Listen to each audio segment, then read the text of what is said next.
Ladies and gentlemen, boys and girls, children and all ages, welcome to Kill the Cow Daily Devotion. I'm not a pastor, I'm not a preacher, I'm just somebody who puts their daily devotion online, be held accountable to perfect strangers. Yes, I know that's weird, so what? Alright, today we are in Deuteronomy 10, verse 12 through 22. Let's get right into it because it's one of those days we need to dig in. I'll explain why I'm going in a new direction afterwards. So verse 12, and now Israel, what does the Lord your God require of you but to fear the Lord your God, to walk in all his ways, to love him, to serve the Lord your God with all your heart and with all your soul, and to keep the commandments and statutes of the Lord, which I am commanding you today for your good. Behold, the Lord your God belongs heaven and the heaven of heavens, the earth with all that is in it. Yet the Lord set his heart in love on your fathers and chose their offspring after them, you above all people, as you are this day. Circumcise therefore the foreskin of your heart and be no longer stubborn, for the Lord your God is God of gods and Lord of lords, the great, the mighty, and the awesome God, who is not partial and takes no bribe. He executes justice for the fatherless and the widow and loves the sojourner, giving him food and clothing. Love the sojourner, therefore, for you were sojourners in the land of Egypt. You shall fear the Lord your God, you shall serve him and hold fast to him, and by his name you shall swear. I had a lot of weird S's in that. But verse 21, he is your praise, he is your God, who has done for you these great and terrifying things that your eyes have seen. Your fathers went down to Egypt, 70 persons, and now the Lord your God has made you as numerous as the stars of heaven. All right, so that's a verse for today. We are very Bible focused on the first half of the show. Come back on the second half, and we'll go into a little bit of talking points. See you on the other side. All right, wham bam, thank you ma'am. We are on the second half of the show. Second half, really the first part is just straight up reading the word. Second half is me explaining a little bit more. So right now, going into this time, yesterday I was talking to a friend. I was just checking in on him. I had completely forgot that his family was in Italy. You know, that's a whole other different, more hardcore shutdown. Like nobody's in their right mind leaves their house. You know, most of Americans are not in their right minds. We leave our house. I've never seen more people fishing at the pond across from our apartments than ever before.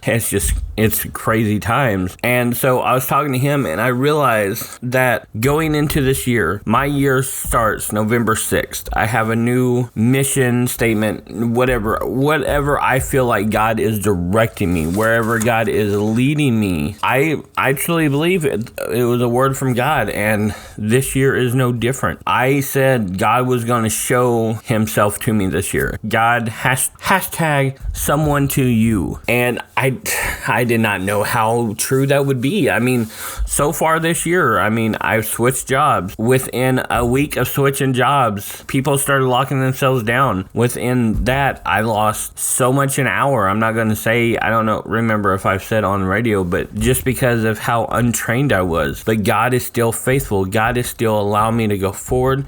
They're still positive.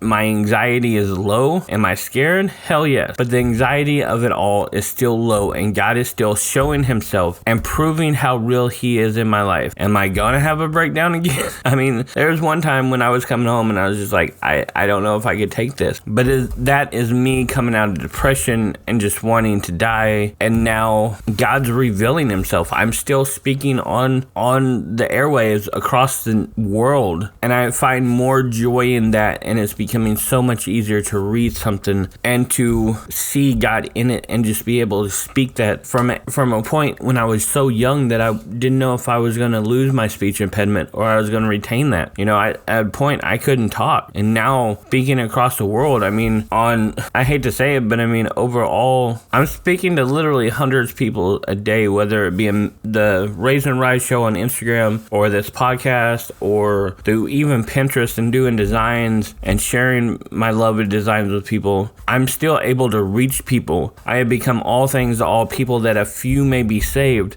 It is those few people that I'm able to reach that I make an impact. Isaiah 55:11, to everything he sends down that works through me will return to him without void.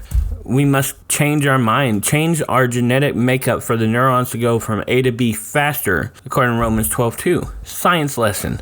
So, almost 4 minutes into it, let's get into the verses. Circumcise your heart is the title of this area. Of course, we're reading out the ESV this season. Circumcise your hearts, verse 12. And now, Israel, what does the Lord your God require of you? This is a requirement, but to fear the Lord your God. You know, fear in this case is not a bad thing. It's a good thing. It's a holy reverence to fear God, to have that respect that no matter, you just look upon him in awe.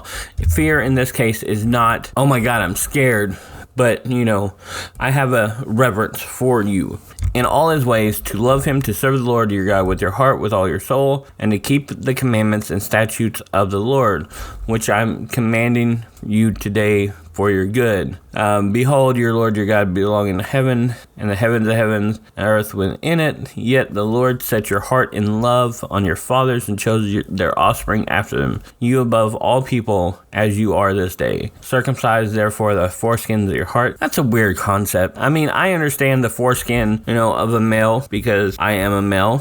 I don't remember the experience because it was done when I was a kid, but it's one of those things like males that have it done or don't have it done understand and be no longer stubborn. So that's just to get the hard stuff out of the way, get the protective case off your heart and no longer be stubborn. That's something I struggle with. I mean, even last night, being stubborn to the point, there's other factors, and it leads to losing some security in this times. I've gone through it back in 2008 when I lost my job and it was 2 years of unemployment. And I switched professions and everything worked out. And I was telling people, it's taken me all these years up until 2019 to finally feel like I've gotten everything back. I was moving forward, and then all of a sudden this happened. And I think it was out of frustration with the explosion that happened last night. And it was over something stupid and immediate regret, but it's like stubbornness just sits in. I mean, we are people. We are 2,000 years ago, God inspired this to be written, and be no longer stubborn, knowing that people would read this and it would still be relevant. That's just amazing to me. So 17, for the Lord your God, the God of God, the Lord's lords, the great, the mighty, and the awesome God, who is not partial and takes no bribes.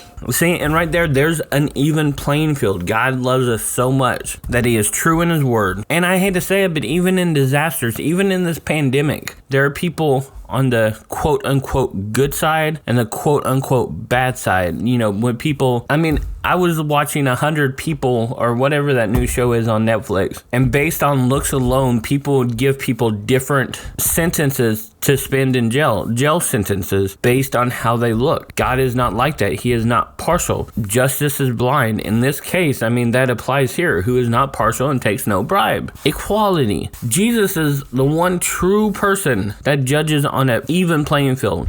Doesn't matter if you're man or woman, black or white, young or old. Equality is basis for his judgment. Nobody is given partiality, or he doesn't take bribes. He executes justice for the fatherless, which is me. I'm a bastard child, and the widow, and that loves the sojourner, giving him food and clothing. So let's take a moment, and I want to learn about that. What is a sojourner?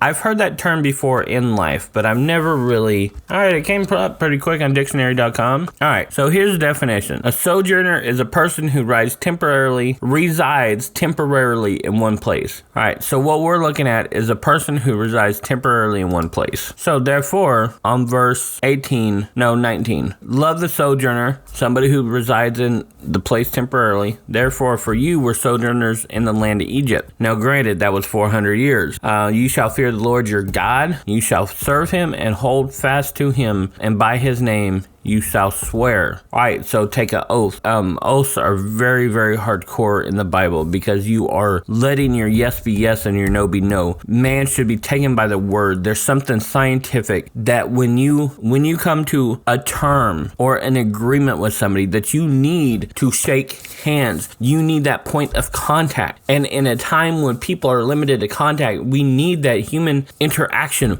We need that contact to allow our bodies to know that our yes means yes and our no means no. I'm a huge, like I've said, Gary Vaynerchuk and Simon Sinek fan. This comes from Simon Sinek, that he has this whole big thing when when somebody won't shake your hand and be like, well, I said yes to the deal. Well, no, scientifically, especially I pick up on this because of males. Males need that hand slap, that contact, that up and down motion to tell their body, this is an agreement. Your yes means yes. We don't have to sign anything because we are so upright. We are so justified in what our yes means that we have an agreement. You shall fear the Lord your God. That's a holy, justified, respect. You shall serve him. Create awesome, serve people. How may I help you? Or what do you need? How may I help you? Speak the gospel, make disciples. Boom. That's my motto. And hold fast to him.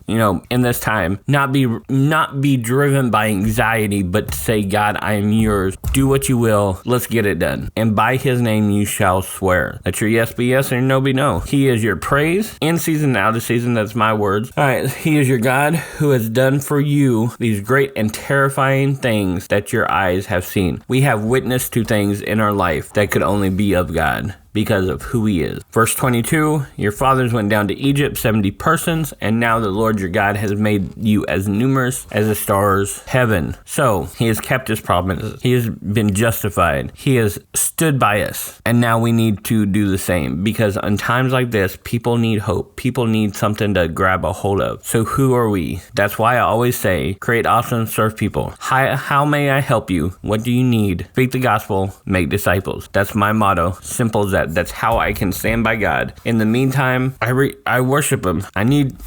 Of course, I need to pray more. I need to physically sing, especially church is now gone. And I mean, that statement right there, I kind of have, a rabbit trail going in my mind that I really want to go down, but I'm going to keep this civilized today. But there's going to be a lot of people right now that, based on the fact that they go to church, they may be losing their crap right now. It may be going down. They may be, I'm going down just because of lack of human contact. There just comes that point when I need people. But on that note, I think verse 20 is the most poignant. You shall fear the Lord your God. You shall serve him and hold fast to him. By his name you shall swear. So until tomorrow, later days.